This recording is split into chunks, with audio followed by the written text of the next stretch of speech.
polisi y'u Rwanda yo yatangaje ko muri mwaka wa 2025 izatangira gukoresha ikoranabuhanga ry'utudege tuzwi nka drone mu kugenzura umutekano, ibyaha n'amakosa yo mu muhanda. Abatwara ibinyabiziga bavuga ko ubu buryo buzakoresha rero umucyo mu guhana amakosa akorerwa mu muhanda. Francine Umutesi yafatanyije na James Kakwerere. Mu Rwanda ikoranabuhanga ry'utu tudege twa drone ikoreshwa muri serivisi zitandukanye zirimo iz'ubuzima nko gutwara amaraso ahabwa indembe kwa muganga, imiti n'ibindi.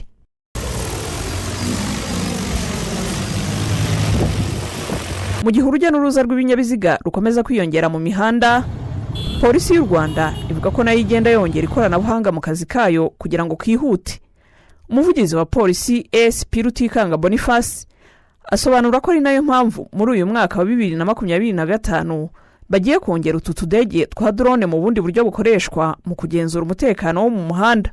Umwaka wa 2025 turashaka gukoresha ikoranabuhanga cyane kurusha ikindi kugira ngo abantu bumva ko duhana, turengera, cyangwa hari abavuga ngo turihisha, ngo duhisha kamera. Uwo wese ushaka gutesha agaciro kosa yakoze ashaka kumvikanisha ko ntibaba batubonye. Ntabwo rero tekinoloji igomba kugaragara igihe cyose. Tuzabibabwira ko tuzakoresha kamera zo mu muhanda zikurikirana amakosa, ariko turatekereza no gukoresha za drone. Yego, ko aho bishoboka igomba kujya icunga umutekano mu muhanda kugira ngo dukurikirane ibikorwa ibyo byose bifitanye isano n'umuvuduko n'andi makosa. Kuri bamwe mu batwara ibinyabiziga iyi nkuru ni nshya mu matwi yabo, ariko barayishima bakanavuga kandi ko uburyo babwitezeho kugaragaza ukuri nyako kw'ibyabereye mu muhanda.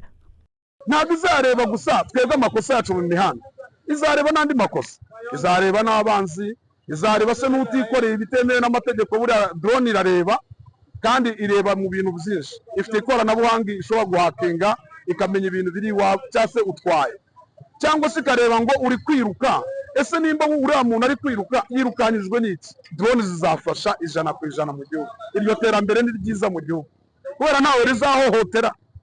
Icyo ngicyo ngiye mpagaze ku kintu cyari cyose kidahohotera umushoferi cyangwa se umunyarwanda muri rusange.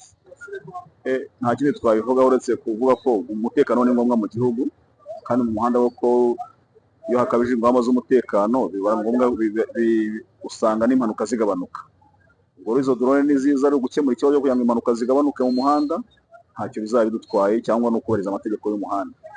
Amategeko y'umuhanda rero kubahirizwa, ibyapa n'izo telefone hano ukunze gusanga z'abashoferi tuzira, izo kamera zabaga zihisha, ariko drone ndumva byose zabije kubikemura. Ubwo wese no kwitwarika nyina kumva ko agomba kubahiriza amategeko y'imihanda kugira ngo iyo sekirite y'umuhanda iboneke.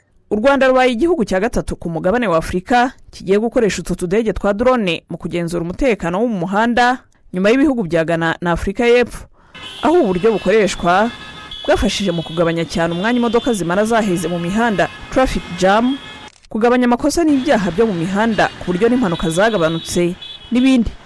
Francine Umutesi, i Kigali.